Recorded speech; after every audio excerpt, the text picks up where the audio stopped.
Imagine walking onto a tennis court in your own country, ranked inside the world's top 10, a two-time Grand Slam finalist, someone who has genuinely earned the right to expect a home crowd roaring in her corner. And instead, you step out of the tunnel into what sounds and feels like enemy territory. That is exactly what happened to Amanda Anisimova on a sticky August night in Mason, Ohio, at the Cincinnati Open, and by the time the dust settled almost 3 hours later, this round of 32 match had turned into one of the most talked-about battles of the entire WTA season. This wasn't supposed to be a nail-biter on paper. An American star ranked 10th in the world against a 21-year-old Filipina climbing the rankings at world number 20. But paper means nothing once the lights come on, and what unfolded on that court was a masterclass in momentum, heartbreak, and the sheer unpredictability of live sport. So stick around, because this one has everything. A stadium that turned into a home game for the away player, a 20-minute game that nearly broke a champion's spirit, and a comeback that will be replayed in highlight reels for years to come. Let's set the scene properly first, because context is everything here. The Linder Family Tennis Center wasn't just loud that night, it was transformed. Thousands of Filipino fans had made the trip, filling the stands with flags, chants, and an intensity that you'd expect from a football stadium during a World Cup knockout round, not a mid-tier hard-court tennis match in Ohio. This is the kind of support that has become almost a signature of Alex's rise, a fan base that travels, that organizes, that shows up in numbers big enough to physically shift the atmosphere of a venue, no matter which country it's actually being played in. Before a single ball was struck, reporters had already asked Anisimova about it, and she handled the question with the calm confidence you'd expect from someone who has been through Grand Slam finals and knows how to talk to a microphone. She said she expected the crowd to lean heavily toward her opponent, and rather than treating it as a burden, she planned to use that noise as fuel, to draw energy from a hostile environment the same way a boxer might feed off a booing arena. It's a great soundbite. It's the kind of thing that sounds bulletproof in a press conference. But anyone who has ever competed in front of a crowd that wants you to lose knows there's a chasm between saying you'll thrive on hostility and actually standing at the baseline while thousands of voices erupt for your opponent's every winner and go dead silent the moment you do something brilliant yourself. For the first hour of this match, that gap between the pre-match bravado and the on-court reality looked enormous, because Anisimova wasn't just fighting the crowd noise, she was fighting a genuinely inspired opponent playing some of the best tennis of her young career. Alex came out swinging with total conviction, unbothered by the occasion, unfazed by her opponent's ranking or resume, playing like a competitor who had already decided she belonged on this stage. The opening set was a grind from the very first game, both players trading blows, neither willing to give an inch. But it was the fifth game of that set that will be remembered as the emotional and physical peak of the entire opening stanza.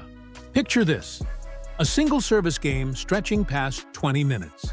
13 deuces, 8 separate breakpoint opportunities for Anisimova, and 8 times in a row, Alex found a way to slam the door shut. Every single deuce sent the crowd into another wave of noise, and every save felt like it added another brick to the wall, separating Anisimova from the momentum she desperately needed. You could see it building, the frustration, the physical toll of trying to break through a defense that simply refused to crack, while thousands of voices roared against her at every opportunity. When Alex finally held that service game after what felt like an eternity, the eruption from the stands wasn't just loud, it was seismic, the kind of explosion of noise that makes broadcast commentators pause, because there's genuinely nothing useful to say over it. That hold set the tone for the rest of the set. Alex closed it out 6-4, dictating rally after rally with heavy, high-bouncing topspin that pushed Anisimova deep behind her own baseline, robbing her of the time and rhythm she needed to unleash her trademark flat early hit ball striking.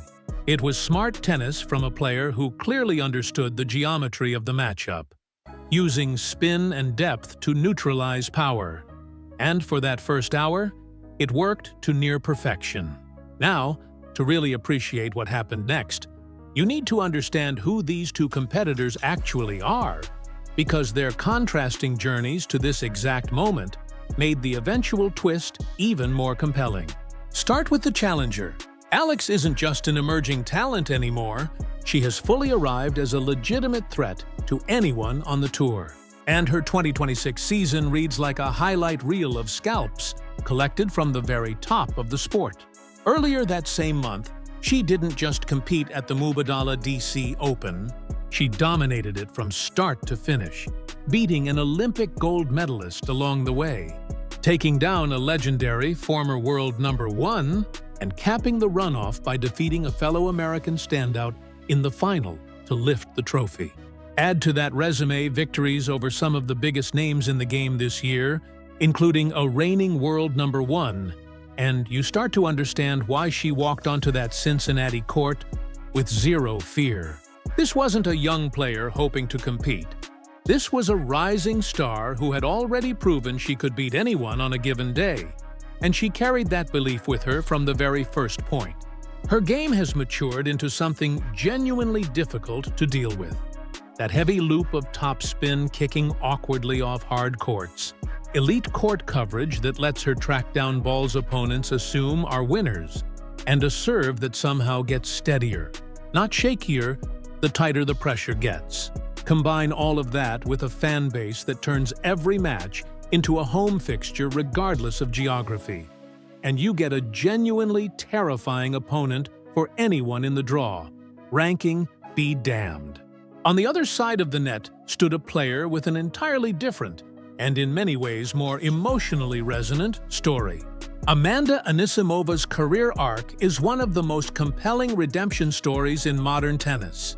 Back in 2023, she made the difficult and deeply personal choice to step away from the sport entirely, openly citing burnout and mental health struggles that had built up under the relentless grind of tour life. That kind of honesty from a professional athlete, especially one so young, takes real courage. And stepping away wasn't the end of her story. It was the beginning of a genuine comeback. She returned in 2024 with renewed hunger. And by 2025, she was producing career-best tennis, reaching 2 major finals, including an emotional run to the US Open Championship match, where she ultimately fell just short against one of the sport's most dominant current forces.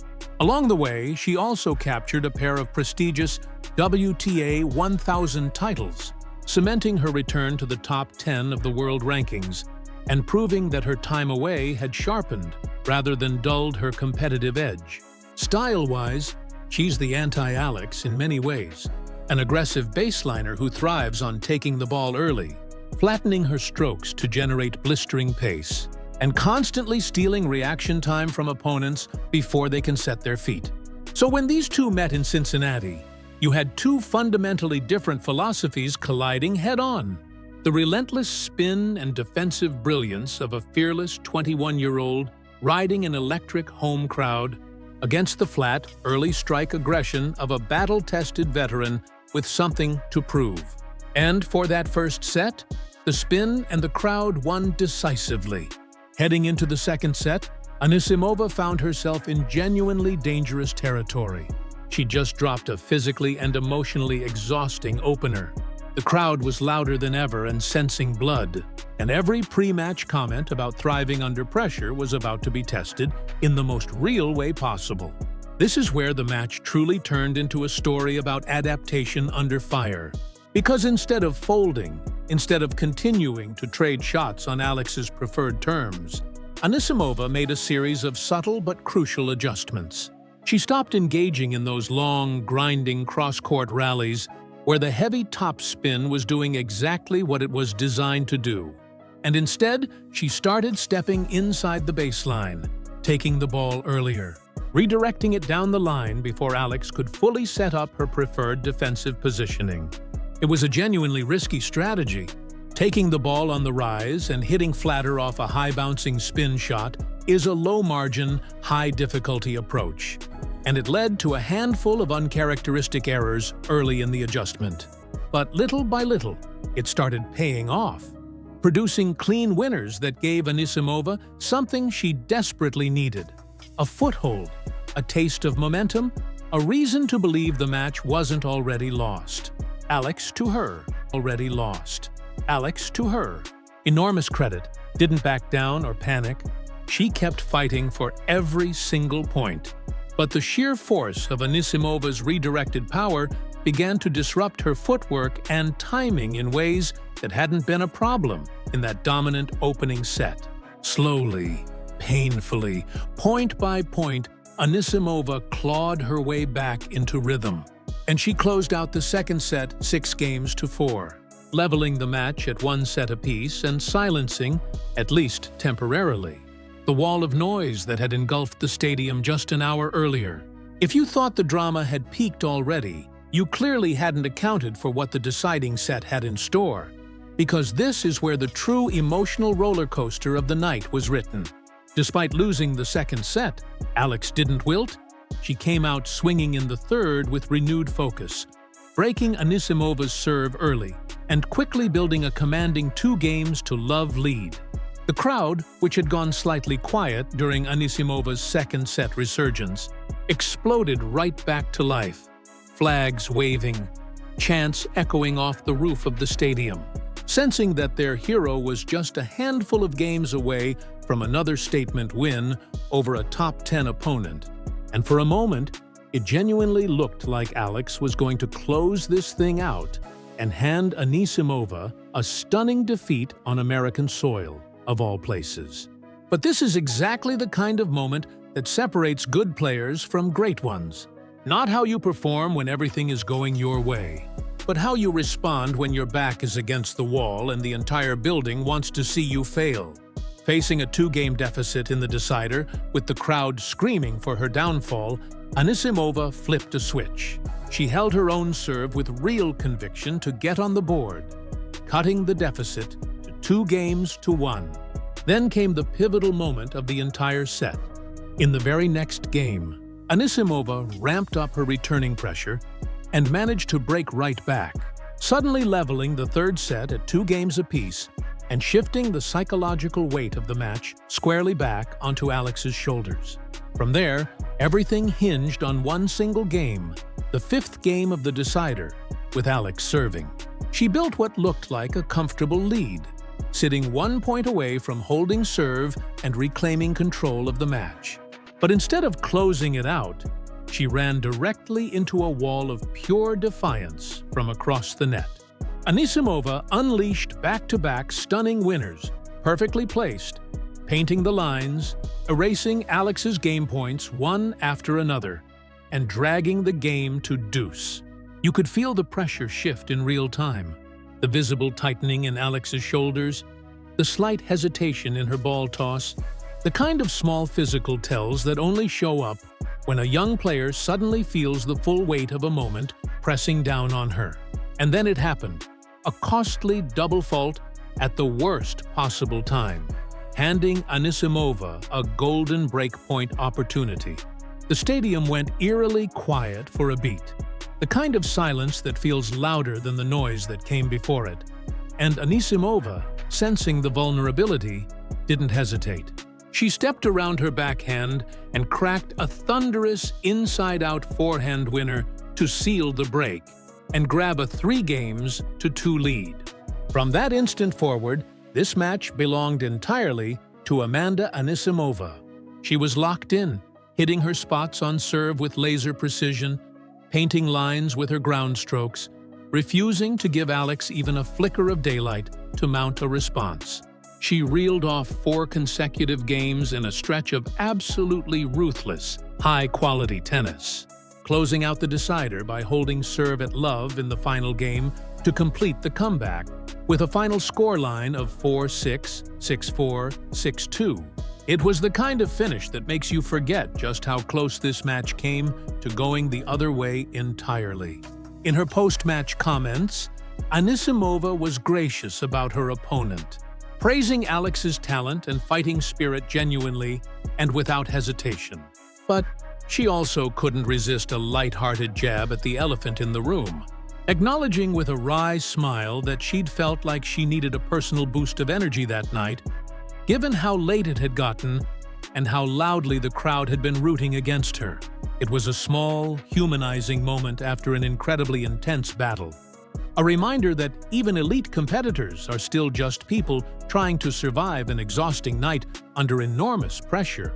So what does this result actually mean going forward for both of these players as the season rolls toward its biggest remaining stage? Let's start with Alex, because even in defeat, there is remarkably little for her or her passionate supporters to be discouraged about. Yes, blowing a 2-game lead in a deciding set against a top 10 opponent stings. There's no sugarcoating that kind of collapse in the moment. But zoom out and the bigger picture tells a very different story. This match proved beyond any doubt that Alex belongs among the elite of women's tennis right now. Not someday, right now. She went blow for blow with one of the most fearsome ball strikers on tour, pushed her to the absolute limit physically and mentally, and displayed a level of defensive brilliance and clutch serving that plenty of far more experienced players would envy. Her impressive streak of victories over top 10 opponents may have come to an end on this particular night, but the respect she commands throughout the locker room has only continued to grow. Combine this run with an already successful North American hardcourt swing, including a title win in Washington, and now a genuinely gutsy 3-set battle against a top 10 seed in Cincinnati. And you get a player heading into the US Open as one of the most dangerous floaters in the entire draw. No top seed wants to see her name drawn anywhere near their side of the bracket in the early rounds, because she's proven repeatedly this year that ranking numbers mean very little once she steps on court with the crowd behind her. Every deep run like this one is invaluable experience, teaching her how to manage physical fatigue across a grueling 3-set battle, how to handle the crushing weight of expectation from a fan base that travels across an ocean to support her, and, critically, how to harness that incredible energy without letting the emotion of the moment rush her decision-making at the worst possible times. The double faults, the tightening under pressure in that decisive 5th game, these aren't signs of a player who doesn't belong at the top. They're simply the tiny margins that separate a very good top 20 player from a future Grand Slam champion. And every tournament she plays, that gap keeps shrinking.